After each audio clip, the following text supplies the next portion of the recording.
Welcome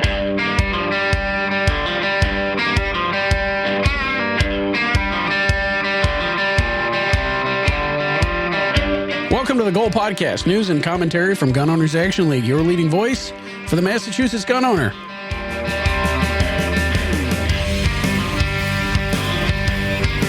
I'm Jeff, across the table. Garrett, sir, how are you doing today? What's up, man? How's things? The weather's starting to almost turn around. Yeah, it was like almost nice today. Which means it's going to snow one more time for sure. Yeah, right. Snappy and cold this morning. If you see your neighbor putting their snowblower away, stop them. Yeah, yeah, right. Not yet. We're going to have another nor'easter if you do that. Baloney. Springtime. The annual members meeting is coming up. The date is Sunday, May the 18th, 2025, 9 a.m. Cyprian Keys in Boylston. It's 284 East Temple Street, Boylston, the golf club. We've had a number of events there, including fashion show. We had a dinner there last year. It's a great place. They've been really good to us. So the Goal annual meeting, May 18th, go to goal.org, get your tickets. Yeah, tickets are what, $75? It was something like that. Yeah. Raises money for Goal. We're going to have a good time and have the should food be a nice day. Yeah. Looking forward to it. That's not the only thing we got going on. April the 19th is the big April 19th event, marking 250 years since the battles of Concord and Lexington. Gun Owners Action League is planning events for during the day around Lexington and Concord. That's still all being firmed up, but we do have a dinner planned for that night at the Boxborough Regency in Boxborough, obviously. So we have a number of people coming. Cam Edwards is coming. Dick Heller's coming. Doug Hamlin, EVP from the NRA is coming. Colonel Alan West is coming. A number of great people coming to speak, but good food, good time. If you go on www.goal.org, the address for the page is like /250 dinner. Yep. But it's called The Battle Continues for the dinner event. And so cocktail hour is going to be from 4 to 5. The event begins at 5. So if you go on www.goal.org /250 dinner, is 250 dinner. On the homepage, it says The Battle Continues dinner event. There's links at the bottom for tickets. There's a general admission ticket. There's some preferred seating tickets. There are tickets you can get where you reserve seating at the table of one of the guest speakers, so you can have dinner with Dick Heller. Yeah, which sounds good to me. Sounds awesome, yeah. So it should be a great time, should be a good event. You'll be there. I'll be there. A bunch of Goal folks, all the guest speakers. So it should be a good time. We're raising money not only for Goal, but the Civil Rights Coalition. I think there's going to be an auction later on in the evening. There's advertising opportunities. And the one thing we will say, because we ran into this at an earlier event, if you want to donate, that is fine. But don't donate by buying tickets. Donate just as a donation. Right. If you want to donate. If you want to come, then buy tickets. Yeah. So coming right up, looking forward to that. In the news, we saw this all over the social medias, in the internets. Sig Sauer steps up and makes a positive statement about the reliability of the P320. Now, I saw that. Like I have done some marketing in my past. I am not an expert by any means, but I looked at that statement from them and I just put my face in my hand. I was like, oh God. If you go to the internet looking for sympathy, that was ridiculous. Pull those bootlaces tight because you're probably not going to get it. But so Sig Sauer released a statement saying, in part, the allegations against the P320 are nothing more than individuals seeking to profit or avoid personal responsibility. In all cases, these individuals have an ulterior motive behind their baseless allegations, etc., etc., etc. The P320 has undergone the most rigorous testing and evaluation of any firearm by military and law enforcement agencies around the world. Claims that unintended discharges are anything more than negligent handling and or manufactured lies to support an anti-gun, anti-SIG agenda are false. Sig Sauer comes out and puts a stake in the sand and says, nope, the P320 is absolutely foolproof. Yes, flawless as design. And then instantly, the social medias and the internets, that series of tubes starts posting 320 videos of autonomous discharges, etc. So, like I said, if you go to the internet seeking sympathy, you're going upstream. Immediately, so they posted it to their X account. They posted it to their Instagram account. In the comments, I think it was on X, one guy posted a poll: would you appendix carry a P320 with a loaded chamber? Over 2,000 people voted, and the results were 78.6% said no, they would not. It's Glock store trashed on him a little bit. A couple people dumped on him pretty hard. A lot of people said, hey, I've had a SIG P320 for years. I've shot plenty of rounds. Yeah. I've never had a problem with it. And then people would point out, it's like, well, yeah, but you meant to shoot those rounds. So that's not what we're talking about. Right. We're not talking about reliability and pulling the trigger. That's one of those things where I think drawing more attention to it is like the Streisand effect. Exactly. I read that and I was like, why would you do that? What made you think that was going to look positive? I don't know. For you? I'm curious if something inspired it, because it felt to me like it came out of nowhere. There wasn't anything in the news that I was aware of like a new action. I think it had to do with recent. Oh no, something recently happened, and I'm trying to pin it down, but I can't. But something recently happened, and they took this and they're like, "Yes, we've been vindicated." And the part that they screwed up is that they're going to go, "Oh, we're going to go public with that." Well, and the internet's just going to rally around us. Yeah, it was a very firm statement from SIG. I would probably debate a couple of the points in there. I doubt the P320 is the most rigorously tested firearm of all time by military and law enforcement, but does SIG make good firearms? Yes. Yeah. Have they had some issues with quality control? Also, yes. That's what some people are debating. Yeah. Put that spotlight on yourself is probably not the smartest move. And there is still a voluntary upgrade program on the website.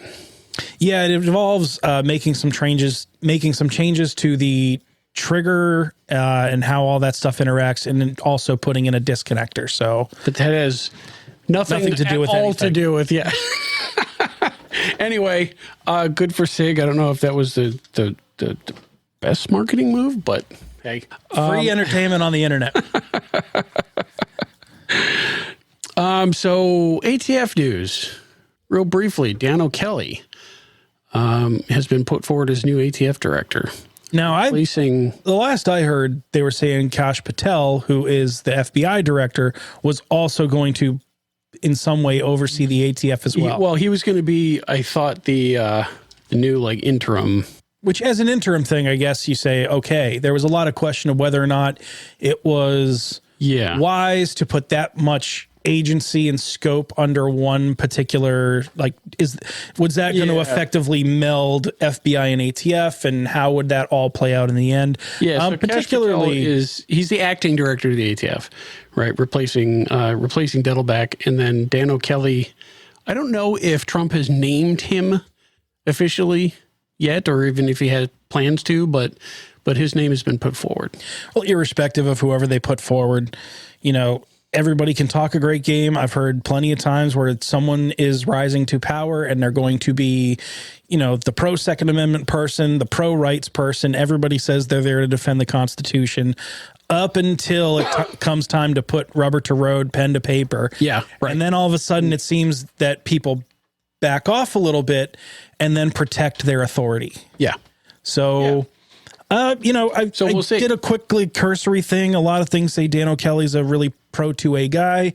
I hope so, but at the end of the day, it's I want to see results more than I want to see words. He's a 30-plus year, law enforcement guy. So whether that makes him particularly a friend of the 2A or not, I don't know. But he makes the right noises anyway. So I guess we'll see. Supreme Court news or lack thereof. Snope and Ocean State Tactical once again have been ignored by the Supreme Court. As of this recording, what are we up to, 7 or 8 now with these guys? So I think it's the 8th time that Snope v. Brown has gone to conference or been rescheduled since late 2024, and that makes the 9th round for Ocean State Tactical v. Rhode Island. So rescheduled, redistributed since December of last year. They were both distributed for conference this past week on Friday, March 7th. Mm-hmm. Nothing has come out yet. We checked the orders that were issued on Monday the 10th. Nothing was in there, so there's no real explanation as to what's going on or why. Yeah. I'm not the best historian of the Supreme Court and how things work, but it seems to be this is an outlier. It feels like a long time. At this point, I'm not expecting anything to be heard or decided this term. Oh no, I think it's far too late for that. That ship has sailed. At this point, it's like you've made the bet in poker and you're waiting for the other person to call or fold. Yeah. And you just kind of sit and wait. And it's like, the longer you wait, is that better? Is that worse? I don't know. I mean, the best thing that we can say at this point is at least it's not been denied cert, whether that's going to happen this week, next week, or never, who the hell knows? But right now they're just sitting in limbo. So we'll keep an eye on it. Yeah. We'll keep, we'll keep coming back to it and hopefully we'll have some sort of answer soon. Yeah. So we're going to have Jim on in a few minutes to talk about local developments.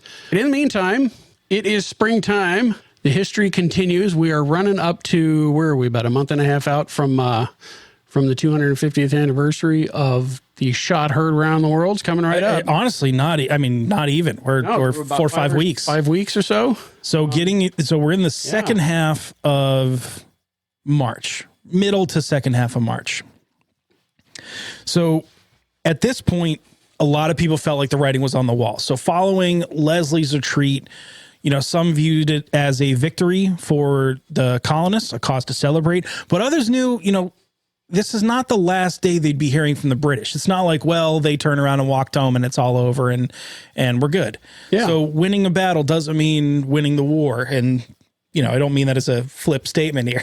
Well, yeah, right. So at the time, the Second Virginia Convention met in Richmond, Virginia, Monday, March 20th, 1775. So delegates from all the varying jurisdictions and counties, they selected a presiding officer and elected their delegates to the burgeoning First Continental Congress. So this is really the first time they're saying, hey, we're forming a real government here. A separate government from the crown. With the intention of separating ourselves from the crown. Yep. Famously, Patrick Henry, so he was a delegate from Hanover County, brought forth amendments to raise a militia. So independent from royal authority, independent from royal control, this was going to be a force for the Continental Congress. Yeah. So his terms made it kind of expressly clear that war with the British Empire was inevitable. They were going to this was going to come to a head either way. So, but this brought opposition. So, not everybody was as staunchly, hey, let's go to war as everybody else. So there were people who were more moderate, and the moderates at the time really brought some opposition. But Henry defended his amendments and delivered a speech that would really etch itself into the bedrock of American history. And of course, what we're talking about here is Patrick Henry's famous "Give me liberty or give me death" speech. So that he delivered in 1775 at the Virginia Convention. This was his urging of colonists to take up arms against the British, right? He argued that now the peaceful methods by this point, petitions, negotiations, backroom deals, all that stuff has failed. That's over. Any compromise that the colonists take at this point would only lead to enslavement under British tyranny. That's the argument that he's making. He says that freedom is worth any sacrifice and that now it's time to fight for liberty. And of course, the speech famously ends with the big declaration, right? Give me liberty or give me death. This is a huge call to action, and it helped to really galvanize and motivate people to take that next philosophical step from, we're done talking, now it's time to take action. The battle, sir, is not to the strong alone. It is to the vigilant, the active, the brave. Besides, sir, we have no election. If we were base enough to desire it, it is now too late to retire from the contest. There is no retreat but in submission and slavery. Our chains are forged. Their clanking may be heard on the plains of Boston. The war is inevitable, and let it come. I repeat, sir, let it come. It is in vain, sir, to extenuate the matter. Gentlemen may cry, peace, peace, but there is no peace. The war has actually begun. The next gale that sweeps from the north will bring to our ears the clash of resounding arms. Our brethren are already in the field. Why stand we here idle? What is it that gentlemen wish? What would they have? If life so dear or peace so sweet as to be purchased at the price of chains and slavery? Forbid it, Almighty God. I know not what course others may take, but as for me, give me liberty or give me death. According to Edmund Rudolph, fellow delegate who would later become the first Attorney General of the United States under George Washington, the convention sat in a stunned silence for several minutes. It is a pretty powerful piece of speaking. Thomas Marshall would later describe it as one of the boldest, vehement, and animated pieces of eloquence that has ever been delivered. The speech ultimately swayed the vote, and it was resolved that the colony be put into a posture of defense, and a select committee prepare a plan for arming and training enough men to fulfill that intended purpose of defending the Americas from England. The convention ran for a few days before this. The actual date of this speech was March the 23rd, 1775. So for those of you keeping track, that's where we are. Coming right up on it. It's really cool. So we got just a couple episodes left. Yeah, from a significant standpoint, I mean, this really is the collective of the Americas now saying that this is going to be a fight. We are coming into it knowing it's going to be a fight, and we are resolving together that we are willing to fight this out. Yeah, it's not even like, making a line in the sand anymore. It's not like, this far or no further. It's like, no, we're done with all that. This now is flipping the sandbox over. Yeah. Yeah, right. Now it's time to fight. So that's where we are.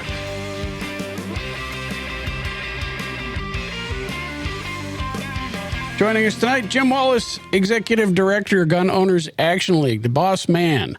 How's it going, Jim? I don't know. That well, huh? Well, after watching the last emerging technology board meeting, I can imagine that there was a bourbon or two after that. There was something emerging, but it wasn't coming out of anybody's mouth. Oh, mother. So they had another meeting, and you were there as a presenter, a speaker, or how did that work where you got a seat at the table to tell them what's up? I saw a light in the room, thought there might be a party, so I walked in. Turned out, no, Where's it was the bourbon? hearing. Where's the grill? I'll do the cooking. Oh, by the way, I heard the end of a certain podcast with the vice president from the NRA talking about my cooking. How'd that end up on there? Oh, man. Oh, yeah. But anyway, it was a hearing before the Legislative Commission on Emerging Firearms Technology. Whew. Yeah. Somebody got paid by the word on that one. That's a mouthful. So, specifically, they were talking about microstamping that day, but according, I broadened the horizons a little bit on the conversation because, as usual, they were foolish enough to ask me questions, and from there it went downhill for them. And people can watch video of the whole thing. It's on the you can find it on mass.gov. Yep. And I strongly encourage they do because, I mean, you were up there for half hour at least. I don't remember. It was time I'll never get back. That's for sure. But yeah, I think we might even have it linked on the microstamping page on the Goal website if it's not up there yet. Yeah. But yeah, people can have an opportunity. You know what? Even if you don't watch it to see what happened, watch the House chairwoman and how she just conducts herself. I thought for a minute that I was sitting before the United States Senate going through a confirmation hearing. Because she literally at one time said, well, on this date, you and Mr. Harris said this and this and this, and then at this hearing you said this. And I'm like, okay. Am I on trial here? Is it, so I don't think the hearing went the way she thought it was going to go. Others have made that mistake in the past. I think she went for a battle of wits and was a little under-equipped. Yeah. So it was about microstamping, which, if you watch the video, I pretty much started off, okay, this is such an easily defeated technology. Nobody wants this stuff. But the real question I had for him, which nobody had an answer for, is why do we need this? Yeah. And I got the blank stares, and I says, okay, let me give you a little bit of education here. When you folks were trying to get 135 passed before it was 135, you wanted mandatory registration and serialization. And I said, why? And again, blank stares. And I said, during that time of the so-called debates on the bill and the discussion, I asked all kinds of people, law enforcement, attorneys, you name it, how many crimes have been solved that have led to a conviction by tracing a firearm serial number? Nobody had an answer. Yeah. Because it's extraordinarily rare. So I said, so what's this going to do? And blank stares. So it's just like, why? Basically, it turned into why not? Why not try this? Yeah. And eventually the chairwoman got to, can you talk about the burden this would be on lawful gun owners? And I said, absolutely. I said, the burden on lawful gun owners is you're going to pass this thing. You're going to mandate it. It's not going to solve a single crime. And you'll be back here trying to pass something else on us because that didn't work like nothing else has worked since 1998. And she said, no, but I mean a financial burden. A burden doesn't have to be a financial burden. Yeah. The bottom line is every time you guys pass a law that doesn't work, you come back and pile on more. Yeah. And that's the burden of the Second Amendment community. Yeah, you never want to repeal the old I was garbage. gonna say it's not like they get rid of the thing that didn't work and try something else. They just more keep stacking and stacking and stacking. Yeah. Well, you know that old torture for witches, they just keep piling rocks on you. Being pecked to death by a duck. That could be another episode. Something happened to Jeff that we weren't aware of. there's some hidden trauma there, I think. Yeah. We may want to look into that a little bit more on another episode. But so anyway, one of the things I said, listen, if you're going to pass this, you have to prove to us that this is an idea that's going to work and solve crime. And she said, well, experimental, we can't prove it to you. I said, bingo, pointed right at her. And I said, that right there is the problem. You want to pass yet another thing we have to comply with. We did get into the, what do you do if you change your firing pin? What kind of system you're going to put in place at the state level and, all that. But really, it meant nothing because they just kept coming back to, well, why not? Yeah, but that's not how law is supposed to work. Right. We did talk some about so-called stupid guns that won't fire unless you tell it to, other than pull the trigger. Good Lord. And we got into that a little bit. It was kind of interesting because you got to picture this. The colonel of the state police sits on this commission, and there's another state trooper there as well, who was not appointed by the colonel, by the way, was appointed by the governor. When the two of them met outside, the colonel's like, hey, Sergeant, how you doing? And he goes, oh, I'm sorry, sir, I'm just a trooper. He goes, so what are you doing here? Oh, I'm on the commission. Really? Ooh. There's a lot of communication there. Jesus. Colonel seemed like a nice guy otherwise, but the long and short of it is, describing about how this stuff works. Does a gun work? Whether it's fingerprint or, facial recognition. And at one point I said, now, will the gun fire if the battery's off? And they all looked at me. I said, yeah, these are the questions I had at the Firearm Control Advisory Board when the new BioFire gun came up. Yeah. And I said, if the battery runs out and the gun doesn't fire when you pull the trigger, I consider that to be an unsafe handgun. That's because right. it failed. Right, because it failed. That's the firearm that it either requires like a fingerprint or it's got a facial recognition camera that points back at you. And and it has been added to the roster, by the way. The BioFire quote-unquote smart gun is on the newest roster that was released, a few weeks ago? Yeah, and I was the only one on the FCAB that voted against it because I had so many questions about how the gun worked, and their attorney was there, but nobody knew. And I said, well, wait a minute. We're facing a whole new technology here. How do we know we have the right testing standards in place for this technology? How does the gun work? Is it a positive safety? Is it a negative safety? Does the thing work when the battery's not there? What if the battery's low and it doesn't work? I had a ton of questions nobody had answered for, but it passed the standards of drop tests for revolvers and pistols that don't have a battery in it. So, well, to ask a follow-up question on that, Jim, and I think we had discussed it before, correct me if I'm wrong, but as part of the drop testing, don't they have to make sure that all of the safeties are defeated on the firearm? So it would otherwise be ready to fire. So how would they drop test a firearm that's not like unlocked with either a fingerprint or facial recognition? It seems to me like it didn't pass the test. The standards were changed, and it passed a different kind of test, but not the drop test that everything else had to pass. All questions that I asked. Yeah. I said, well, did you program it to somebody, cut their finger off and tape it to the gun and drop it 10 times or whatever it is? None of my questions were answered about that. But back to the legislative commission, when it came to the stupid guns, the chair asked, well, what if we did an experiment with them first? And I said, fine, law enforcement first. Yeah. Yeah, that's always the look I got from the colonel was kind of interesting. Yeah, I bet. And she says, well, what do you mean by that? And I said, why is it that no protective or law enforcement entity in this country wants anything to do with this technology?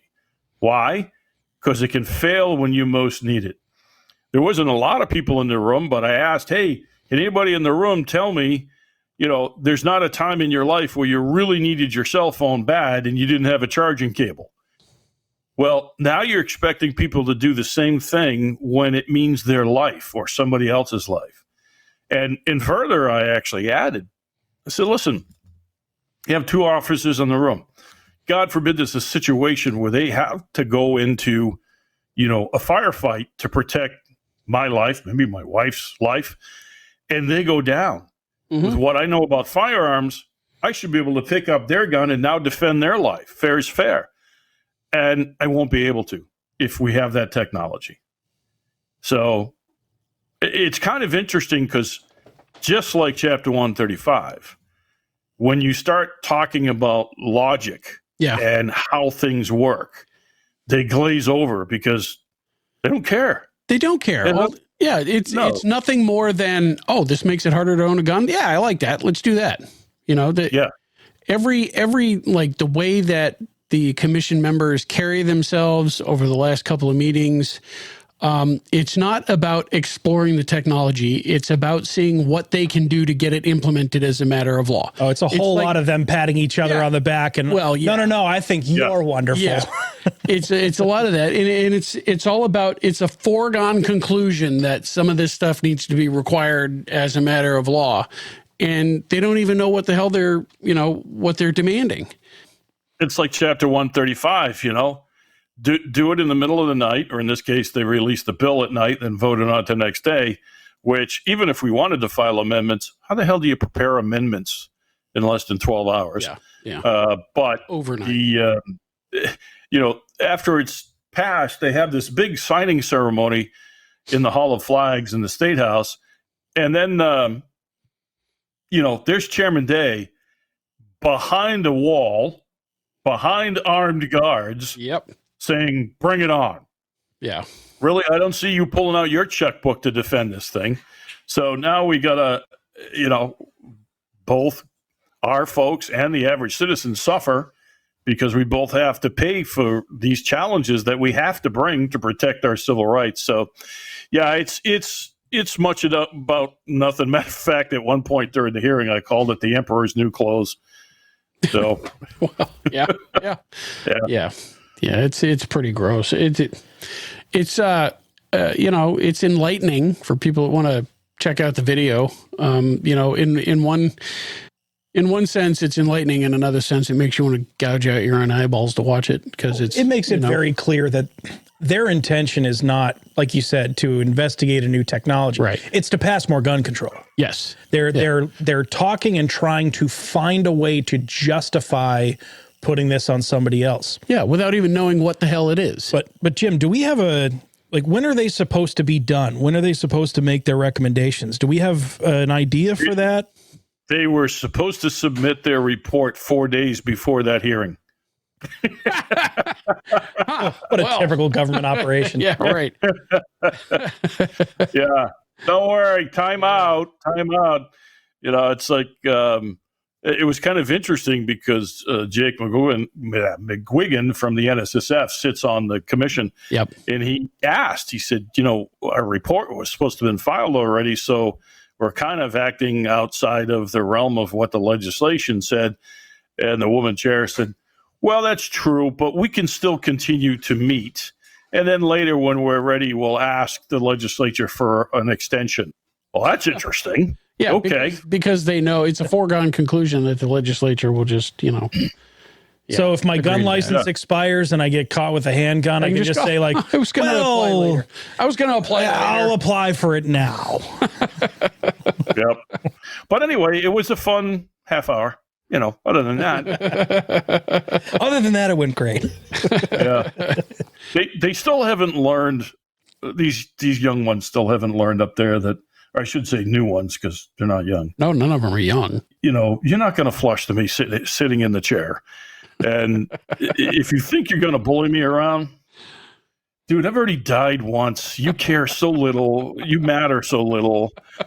But I will continue to do my job and enjoy just, hey, you know what? I used to say when Deval Patrick was in office, any day I could make him go home and have a Rolade, I had a good day. So the BioFire quote unquote smart gun is on the most recently released roster. And by the way, that company does not want mandates. They are so against mandates. Really? Nope. They just want, they call themselves a niche market. It's not for carry. It's for home defense.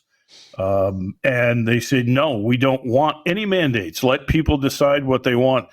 Apparently it's owned by some pretty serious gunnies. Listen, I said it before when we talked about this a couple episodes ago. I have no problem with the technology.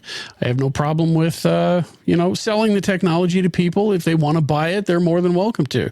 It's the mandates that I have trouble with. Well, it's just like training, right?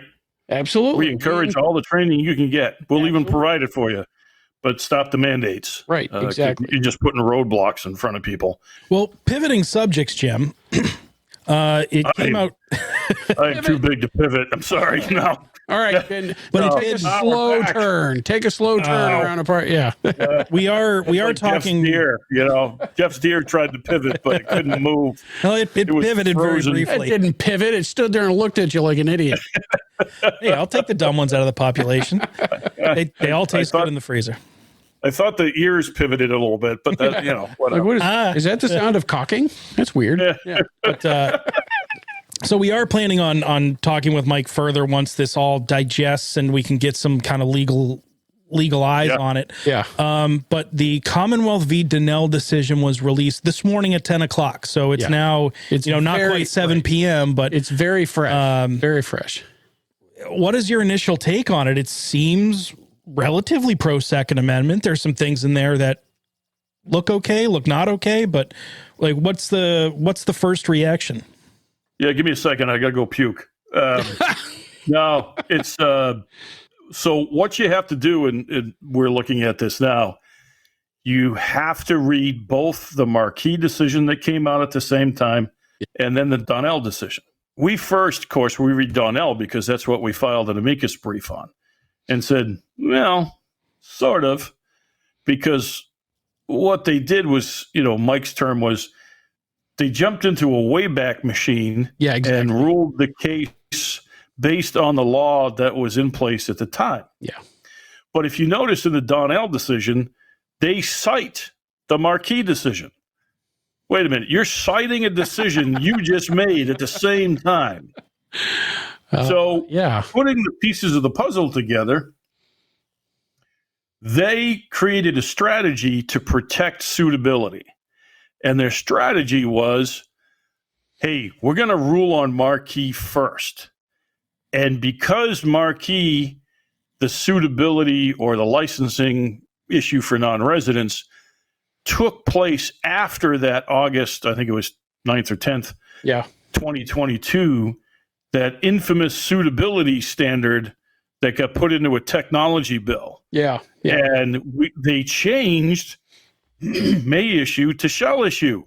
So therefore, everything is good because we're calling that mule a horse. And because it says horse, then that means everything is great.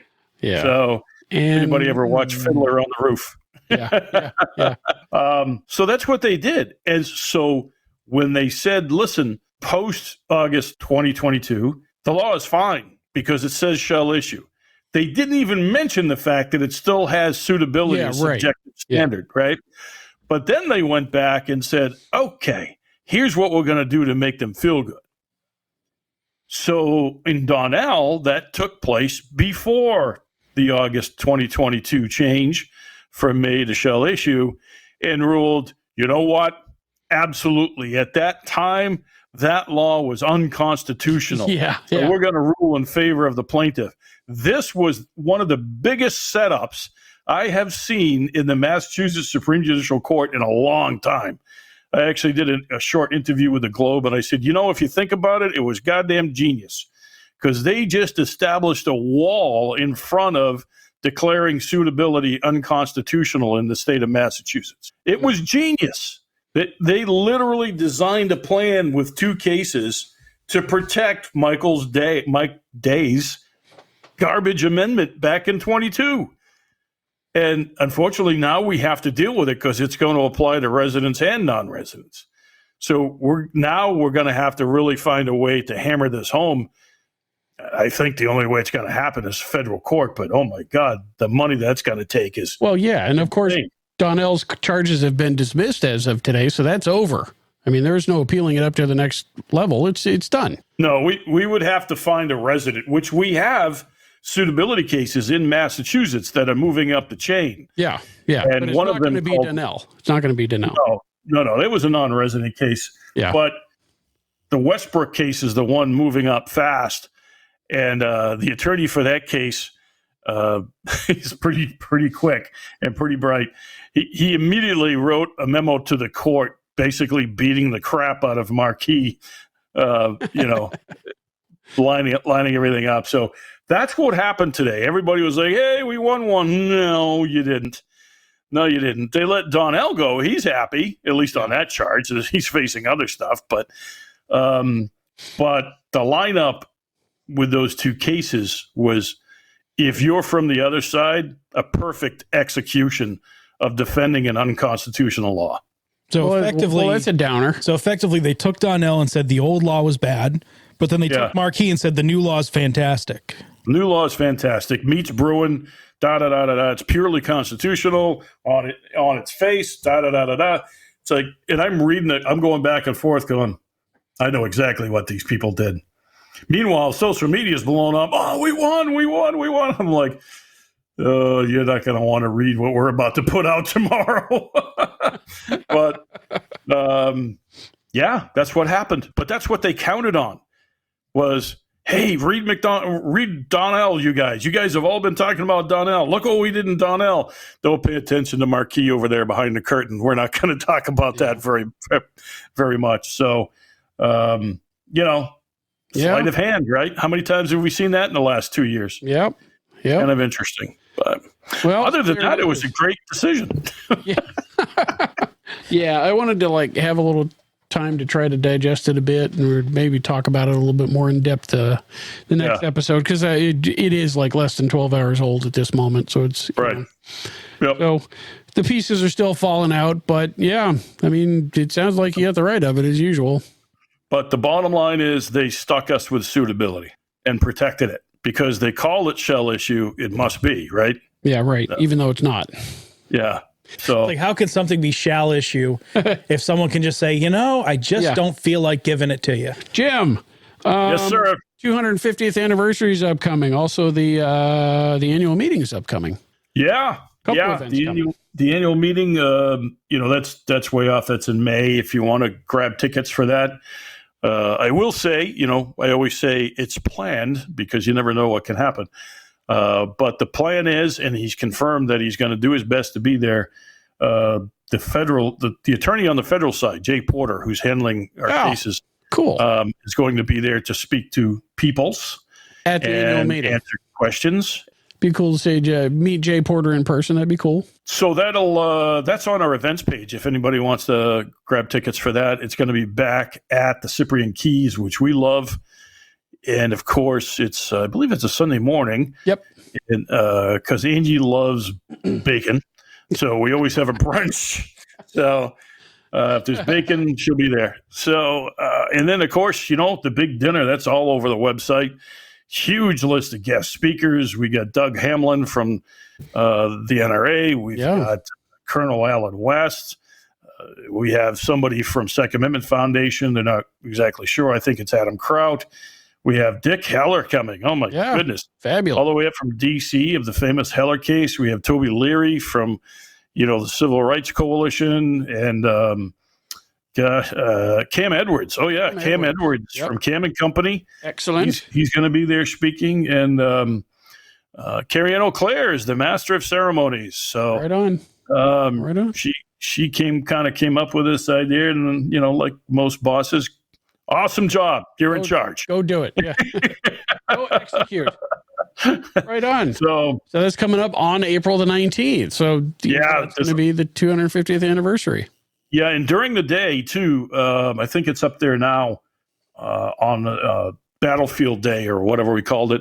There's going to be a press conference with the Civil Rights Coalition and Goal on the kickoff for killing this Chapter 135 next year. It'll be 2026 as a ballot question. So I think they're going to have kind of an official kickoff for that, and then of course we'll have the dinner that night, which it's going to be a little long, but it'll be cool. Yeah, I'm looking forward to that. It's going to be a real cool event. Yep, should be fun. Neato. And people, if they want to sit with one of the guest speakers, they can actually go on the website and actually buy tickets to sit at those tables. Unfortunately, for those who are fans, Colonel Alan West's table is already sold out. Oh. I think Toby has one left. Right on. So tickets are selling. That's great. That's right. I'm gonna find a particularly legislator in the State House and have him sit with Toby. So. Handcuff him to the chair. That's right. Well, right on. Good doing. Should be fun. Big doings. Should be fun. Excellent. All right, boss. Well, we won't take up your whole evening. Thanks for joining and giving us the quick updates. Really good stuff. Yep. Hey, and if anybody wants to donate some cool stuff for the auction or raffle, big dinner, just contact Kerry. Yeah. And, Kerry, Kerrie at gold.org. Yeah. Because the less we have to spend on that kind of stuff, the more money we have to kick back. Right. Put towards these lawsuits. I wouldn't say give kickbacks. No, Elon Musk would show up. I'm sorry. Fight back. Let's use that term instead. You mean put towards the lawsuits and so forth. Yeah. Yeah. Although I would love to have Elon come here and look at the governor's $62 billion budget proposal. Yep. Oh my and the legislature that doesn't want to be audited. All right. That's right. That's a different podcast. Thank you, Jim, for joining. It's always good to have you on here. Really appreciate it. All right, guys. Take it easy. See you, Jim.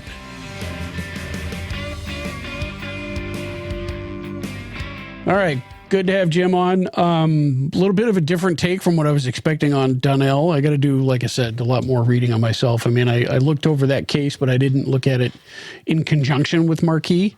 So I'm going to have to take them both side by side, and hopefully we can have maybe Mike on next episode or something and really dive into the legalese. Well, that's the whole, I mean, it's been now 9 hours. Yeah, 9 hours, right? We're not 9 hours in-depth legal during opinion. a work day. I'm not a lawyer. That's right. Going to have an in-depth legal ramifications analysis in 9 hours. Yeah, I don't think so. But speaking of court cases, so there was some updates with the Commonwealth v. Hayes case. Yes, Scott Hayes is that gentleman who was involved in a defensive shooting. What's new there? Well, apparently the Middlesex County DA Marion Ryan has backed away from what would have been a deal with Hayes to avoid all the criminal charges and prison time and all of that stuff. So really, so as of now, from what I read, is Hayes is expected to go to trial charged with assault and battery with a dangerous weapon. DA Marion Ryan reportedly backed away from a deal with Hayes and his attorneys that would have kept him from seeing the inside of what appears to be a heavily biased courtroom. So the background on it for people who are not familiar with the case, So Scott Hayes, 48, was with a handful of other folks demonstrating their support for Israel following the October 7th, 2023 terrorist attack. Caleb Gannon, who was on the opposite side of a busy 4-lane road, became so enraged at the open support for Israel, he charged across the road, dodging oncoming traffic, to launch a violent attack against Hayes. He tackled him to the ground. According to court documents, Hayes was face down on the sidewalk while Gannon was on top of him, trying to, or attempting to, or was choking him with his right arm while trying to reach for Hayes' firearm with his left. Hayes managed to unholster the firearm and from the ground fired one round at contact distance into Gannon's midsection. The injury effectively ended the fight when Hayes, using his first aid and medical training, rendered aid to Gannon. So Marion Ryan, so she's the Middlesex District Attorney, initially charged Hayes in September 2024 with assault and battery with a dangerous weapon and violation of a constitutional right causing injury. Yeah, that.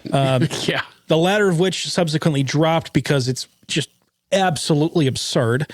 And she actually got a little backlash on it. Imagine that.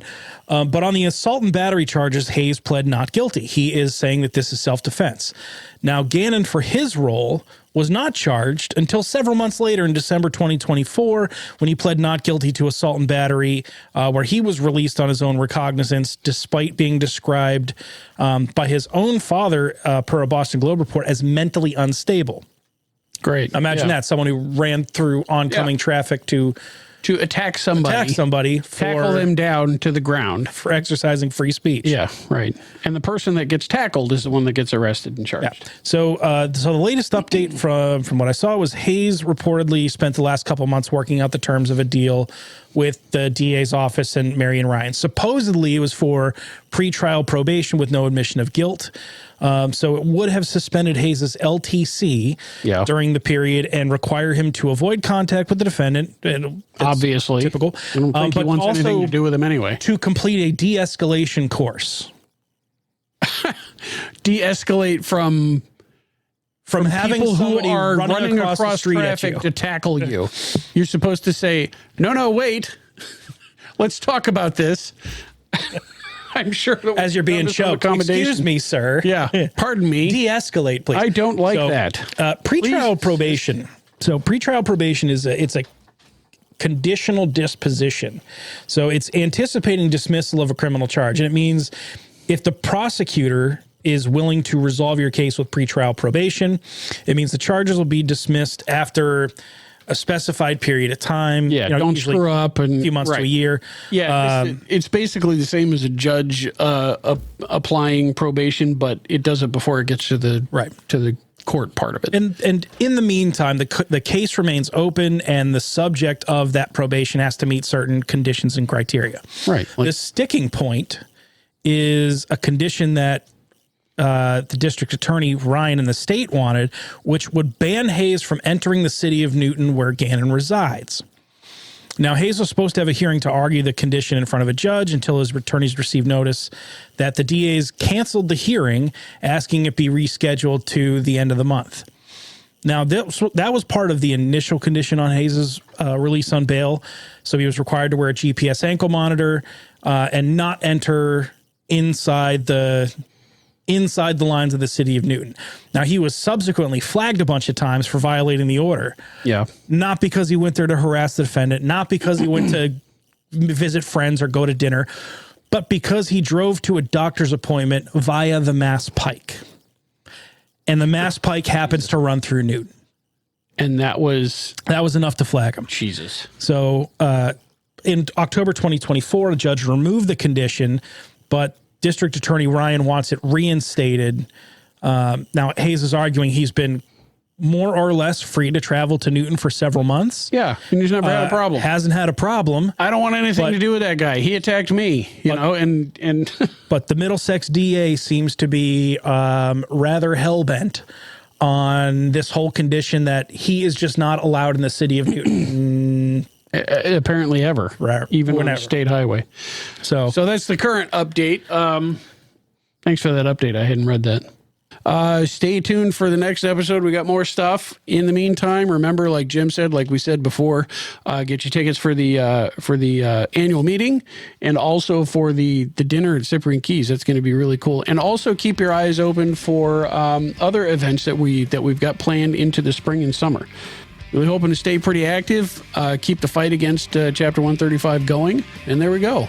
That's it for today. Thanks for listening in. Be sure to subscribe to the Goal Podcast and check us out on Facebook at facebook.com/Goal Podcast MA, on YouTube at the Goal Podcast, or on X at Goal Update. To join Goal, visit goal.org and click the Join Renew button on the top of the homepage. If you have a topic you think we should cover, if there's something going on in your club or town, or if you have a question for the mailbag, shoot us an email, goalpodcast@goal.org. The Goal Podcast is a production of Gun Owners Action League of Massachusetts. The views and opinions expressed are those of the host and guests and do not necessarily reflect those of Goal, its staff, or affiliates.